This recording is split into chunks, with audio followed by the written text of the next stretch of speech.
समय के बाद क्या होता है कि शर्म हया वो सब खत्म हो जाता है। मुश्किलें इतनी हुई मुझ पर कि आसान हो गई, इतनी मुश्किलें पड़ी कि अब चीजें आसान लगने लग गई। अब ये इतना बेशर्म हो चुका है, उधार लेगा नहीं चुकाएगा, 4 लोग आते हैं 5वां भी आ जाएगा, क्या हो गया, धमकाएंगे धमका लो भाई, मारना है मार लो, पैसे है ही नहीं। क्यों? क्योंकि ब्याज चुकाता है 25%। इतना ब्याज चुकाता है कि मूलधन 2-3 बार चुका चुका है, लेकिन उसके बाद ही मूलधन वैसा का वैसा खड़ा हुआ है उसके सामने। ऐसा नहीं कि वो ईमानदार नहीं है, पैसे चुकाना चाहता है, पूरी मेहनत करता है, लेकिन सिस्टम ऐसा है साहूकारी का कि उसमें ब्याज पूरा चुकता ही नहीं, कभी मूलधन का नंबर ही नहीं आता है। तो बेशर्म हो गया है, निर्लज्ज हो गया, निर्लज्ज। आप आषाढ़ का एक दिन पढ़ेंगे ना, आषाढ़ का एक दिन में विलोम नाम का कैरेक्टर है, वो निर्लज्ज है, एकदम बेशर्म है। जैसे आप सोच के देखिए, मान लीजिए आप किसी को पसंद करते हैं, मान लीजिए, ठीक है, और आप ये भी सोचते हैं कि मुझे बात करके कोशिश करनी चाहिए एक बार, ताकि बाद में खुद को ये कह सकूं कि मैंने प्रयास कर लिया था अपनी ओर से। बेशक सफल हो ना हो क्या फर्क पड़ता है, लेकिन अपनी ओर से प्रयास कर लिया, ये तो ठीक है ना। वरना बाद में पता लगा बुढ़ापे में दंतहीन दोनों बैठे हैं और दोनों बात कर रहे हैं कि उस समय क्यों नहीं बोले, तो ऐसे ठीक नहीं लगता ना। इसलिए ये है कि एक बार आपने कह दिया। अब कल्पना कीजिए, मैं इसके बाद की बात कह रहा हूं, मान लीजिए आपने किसी से कहा कि देखिए आप मुझे अच्छे लगते हैं या आप मुझे अच्छी लगती हैं, क्या हम कॉफी पीने सीसीडी चल सकते हैं? सामने वाला क्या बोलेगा? 3 में से एक ऑप्शन बोलेगा, एक बोलेगा कि हाँ चल सकते हैं, एक तो ये हो सकता है, मतलब ऐसे नहीं बोलेगा सीधे, थोड़ा देखते हैं, कल बात करेंगे, सोचना होगा। सीधे बोलने से वैल्यू कम हो जाती है ना, तो थोड़ा पोस्टपोन कर करके हाँ बोल देते हैं। दूसरा ऑप्शन क्या हो सकता है? दूसरा ये हो सकता है कोई मना कर देगा कि अगर नहीं, मैं सीसीडी में पहले भी जा चुकी हूँ और मैं एक बार गई थी, वहीं स्थायी रूप से मैंने कॉफी पी ली, अब मेरा मन नहीं करता किसी के साथ जाने का, तो मेरा साथी है मेरे साथ, मुझे किसी की जरूरत नहीं है। ये हो सकता है दूसरा। तीसरा हो सकता है कि व्यक्ति ना हाँ बोले ना बोले, टाल दे आपको, और क्या होगा इसमें? तीसरा बोले कि देखिए मैं पढ़ाई करने आया हूं या पढ़ाई करने आई हूं, मेरी इसमें कोई रुचि नहीं है, आईएएस बनने के बाद विचार करना है, उससे पहले विचार नहीं करना है, तो मुझे सारी कॉफी का मतलब पता है, मुझे कॉफी नहीं पीनी है।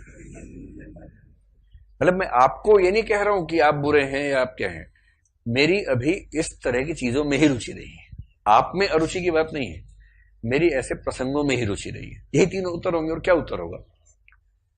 अच्छा, मान लीजिए कोई आपसे कहे कि नहीं मेरी रुचि नहीं है इस प्रसंग में, या आप में रुचि नहीं है, तो उसके बाद आप क्या करेंगे? अगर आप में जरा भी शर्म और लाज होगी तो अगली बार फिर पीछे नहीं पड़ेंगे उसके।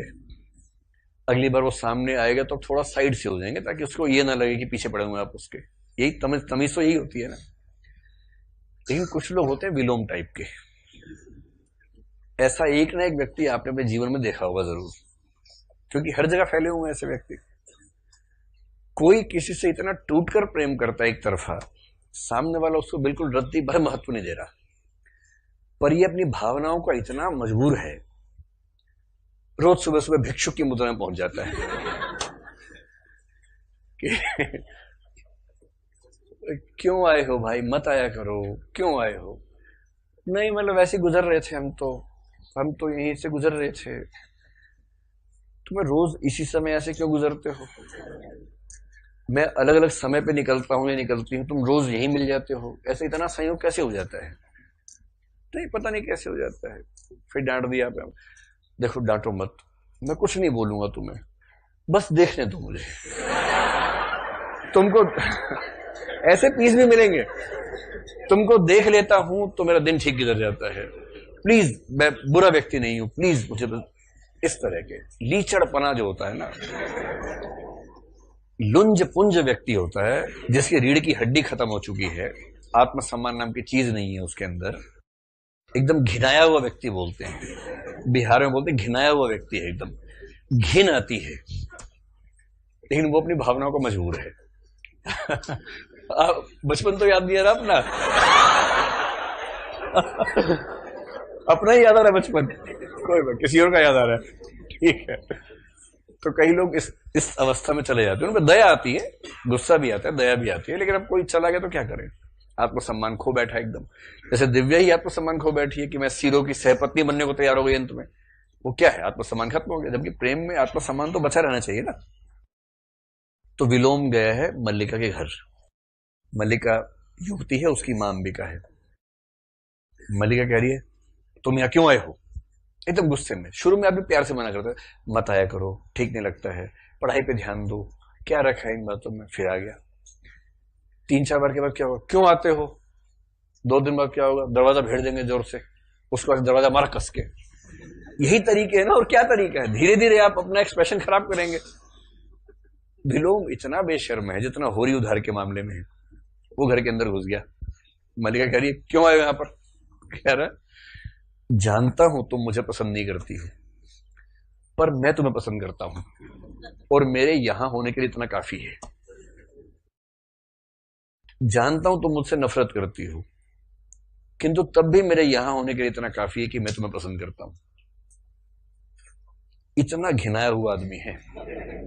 कोई कह रहा है वाह, उसको अपना मॉडल पता लग गया कि हाँ बस बस बस, हमारे रास्ते पे कोई हमसे भी आगे निकला हुआ है, ये पता लग गया। तो एक तरह की बेशर्मी होती है जो हर चीज से पार हो जाती है, फिर उसे फर्क ही नहीं पड़ता। उसको पता है आत्मसम्मान के चक्कर में आ ही नहीं पाऊंगा, आ तो रहा हूं, कम से कम बात, डांटी सही बात तो हो रही है। जो भारत का सबसे प्रेम वंचित पुरुष होता है ना, वो कई बार इस मूड में आता है कि यार राखी ही बांध दो कम से कम। आपने ऐसे पीस देखे हैं? ऐसे पीस नहीं देखे आप लोगों ने? अरे होते हैं कस्बों में, छोटे शहरों में ऐसे पीस बहुत होते हैं कि यार कम से कम राखी ही बांध दो, बात तो होगी कम से कम। ये एकदम फूका हुआ फुकरा जो होता है ना, एकदम जो फोसला संगठन का अध्यक्ष पद के लिए मनोनीत होना चाहिए, ऐसा व्यक्ति होता है। फोसला याद है आप लोगों को, भूल गए? तो बेशर्मी एक लेवल है जो इसमें आ गया। खैर इसके बाद